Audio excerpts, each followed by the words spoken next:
Hola a todos, nosotros somos el grupo 3A del grupo de interés en investigación de pediatría de la Universidad del Bosque. Hoy venimos a hablar acerca de las fracturas en pediatría y estamos conformados por Nicolás Duarte Moreno, Blanca Natalia Rueda Alfonso, Gabriela García Molina y María Camila Rodríguez Fernández.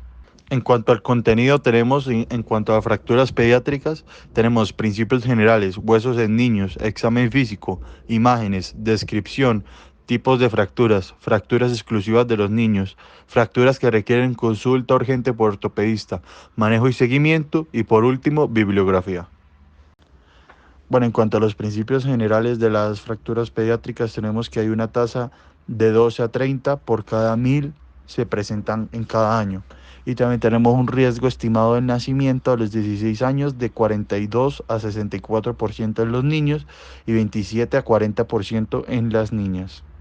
En cuanto a huesos en niños, tenemos que primero son más vulnerables a fracturas. Esto es porque en densidad están menos calcificados, tienen un periosto engrosado y tienen una placa de crecimiento. En cuanto a las características, tenemos que hay una mayor elasticidad del hueso y hay un tejido conectivo. Las partes de los huesos tenemos epífisis, metáfisis, diáfisis, canal medular, periósteo. Hay una placa de crecimiento que se ubica en la metáfisis y hay un hueso compacto. Y también tenemos que los niños hay una disminución del control motor y hay una mayor razón entre la cabeza y el cuerpo. Bueno, en cuanto al examen físico, tenemos que, pues, principalmente va a haber dolor, equimosis, una deformidad. También se va a dar una alteración en la piel, ya sea por una abrasión o una laceración, que dependiendo del vértice de la fractura, nos va a poder dar una fractura abierta. También va a haber un sangrado arterial que se da por los pulsos ausentes y la extremidad fría, o venoso que persiste el pulso. Y hay un síndrome compartimental que se va a dar por las 6P. Las 6P se dan en el síndrome compartimental y se dan por, primero, presión, segundo, dolor, tercero, palidez, cuarto, parestesia, 5, paresia y 6, falta de pulso. Bueno, en cuanto a las imágenes, son muy importantes porque nos van a permitir ver la lesión o la calidad de la fractura. Entonces, principalmente se deben obtener radiografías si hay insensibilidad o deformidad, disminución de la sensibilidad o del rango del movimiento. Se deben tomar con proyecciones anteroposterior, lateral y oblicua que incluyan áreas por encima y por debajo del área sospecha de la lesión. En los huesos largos se deben hacer al menos 2 proyecciones. En las articulaciones, que son más importantes, se deben hacer al menos 3 proyecciones y evaluar la articulación proximal, tanto distal. Y si no se observan inicialmente, repetir en 7 a 10 días por la reacción perióstica. Los hallazgos que podemos encontrar en las imágenes pueden ser una disrupción abrupta de la corteza o de la angulación del contorno normal del hueso. Y también hay unos signos indirectos como pueden ser la hinchazón de tejidos blandos, un derrame articular y una reacción perióstica. Entonces en la imagen que tenemos ahí a un lado podemos notar cómo hay una disrupción abrupta de la corteza, la cual nos podría indicar que hay una posible fractura de ese hueso. La descripción de las fracturas pediátricas es muy importante. Por eso vamos a tener en cuenta principalmente la localización, el tipo, los números de fragmentos, la dirección de las líneas de fracturas, la relación y si es abierta o cerrada. Bueno, en cuanto a la localización, vamos a mirar la lateralidad, la localización en el hueso, la relación con la articulación, ya sea intra o extra articular. En cuanto al tipo, vamos a mirar si es completa de toda la corteza, incompleta, tiene alguna continuidad, Salter-Harris compromete la placa de crecimiento. El número de fragmentos, vamos a mirar si es simple, que es menos de 2, o con minuta, más de 2. También vamos a mirar la dirección de las líneas de fracturas, ya sea transversal, perpendicular al eje largo, oblicua diagonal o espiral, que sea en sacacorchos con un retorcimiento. En cuanto a la relación, vamos a mirar si hay desplazamiento, angulación, aposición, acortamiento o incluso una rotación.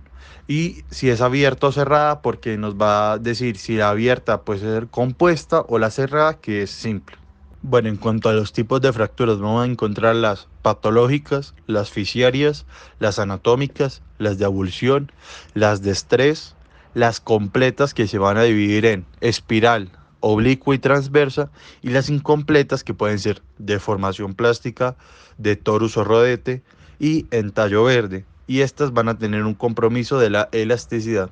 Bueno, en cuanto a las fracturas exclusivas de los niños, vamos a tener primero las que comprometen placas de crecimiento, que son las fisarias o las de Salter-Harris. Entonces vamos a tener la tipo 1, que va a ser a lo largo de la placa de crecimiento, la tipo 2, que es a lo largo de la placa de crecimiento con extensión metafisiaria, la tipo 3, que es a lo largo de la placa de crecimiento con extensión epifisiaria, la tipo 4, que es a través de la placa de crecimiento, incluidas metáfisis y epífisis, y la tipo 5, que son lesiones por aplastamiento o de la placa de crecimiento sin fractura evidente.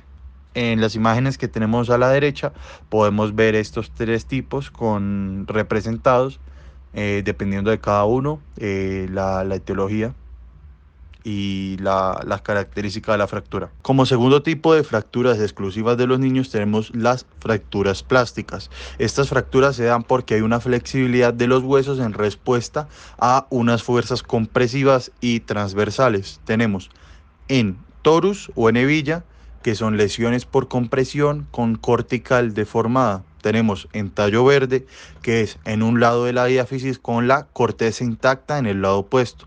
Y tenemos las fracturas por arqueamiento o flexión. Tenemos la fractura supracondilia, que es la fractura más frecuente en la infancia.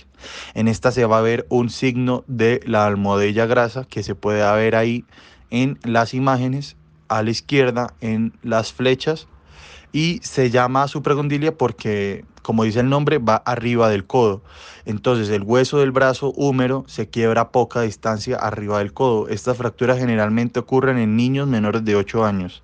Es la fractura de es la fractura de codo más común y una de las más graves porque puede derivar en daño de los nervios y trastorno de la circulación de vasos que transitan por esta zona de la extremidad superior.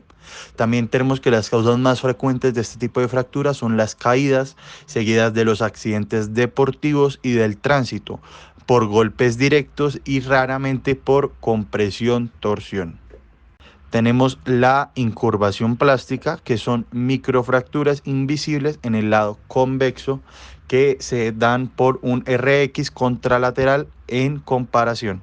Entonces, como podemos ver ahí en las flechitas a la izquierda, se puede ver que hay una incurvación, la cual se da pues por las microfracturas que ya mencionamos, y pues que hay que tener observación porque pueden pasar desapercibidas por lo de que son invisibles en el lado convexo.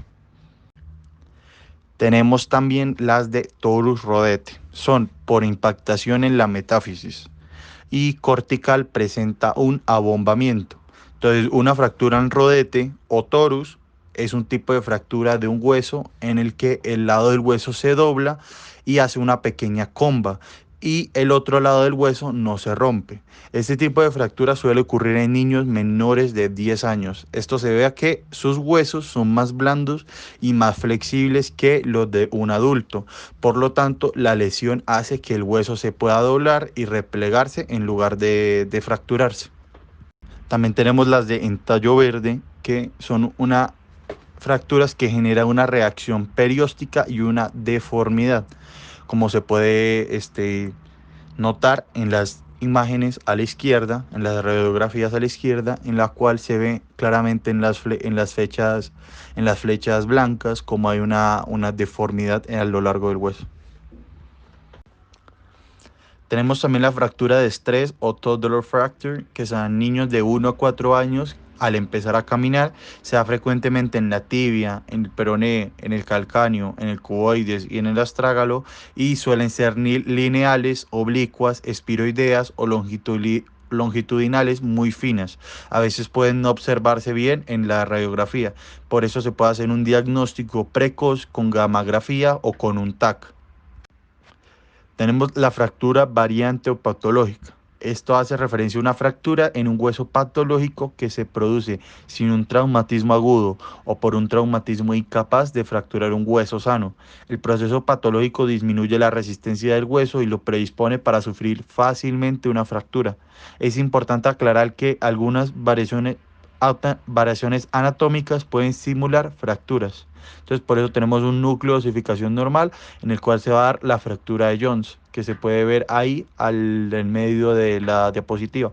También vamos a tener una sincondrosis isquiopubiana, la cual se puede ver fácilmente en la zona delimitada por el círculo rojo y que tiene marcada la flecha. Bueno, y por último, de las fracturas exclusivas de los niños tenemos la tercera, que es por avulsión, y eso se da un tendón o ligamento que desprende un fragmento de hueso, y es muy común en adolescentes que practican deportes. Fracturas que requieren consulta urgente por ortopedista. Estas son fracturas abiertas, desplazadas, las que tienen compromiso neurovascular, las lesiones importantes de placa de crecimiento o de articulaciones, las completas o desplazadas de los huesos largos de las extremidades, las fracturas pélvicas, las fracturas de la columna y por último, las luxaciones de las principales articulaciones distintas del hombro. Fracturas que requieren consulta urgente por ortopedista. Estas son fracturas abiertas, desplazadas, las que tienen compromiso neurovascular, las lesiones importantes de placa de crecimiento o de articulaciones, las completas o desplazadas de los huesos largos de las extremidades, las fracturas pélvicas, las fracturas de la columna y por último, las luxaciones de las principales articulaciones distintas del hombro. Por último, es muy importante el manejo y el seguimiento en las fracturas pediátricas. Entonces se va a hacer de la siguiente manera. La lesión, por ejemplo, una fractura de clavícula sin deformidad ni desplazamiento, porque si tuviera esto se requeriría en consulta por ortopedia, se va a hacer manejo por un cabestrillo y un seguimiento cuidado primario en 2 semanas. La separación articulación acromioclavicular debe ser también por un manejo de cabestrillo y un ortopedia en 1 semana. La fractura humeroproximal sin deformidad, desplazamiento, lesión neurovascular se va a hacer cabestrillo, ortopedia en 1 semana. Fractura de radiodistal o cúbito sin deformidad, con desplazamiento y con lesión neurovascular se va a hacer por una férula volar y ortopedia en 1 semana de seguimiento. La Salter Harris tipo 1 radiodistal se va a hacer con férula volar y se va a hacer ortopedia en 1 semana. Y la Salter Harris tipo 1 pero de peroné distal se va a hacer con férula posterior, muletas y ortopedia en 1 semana.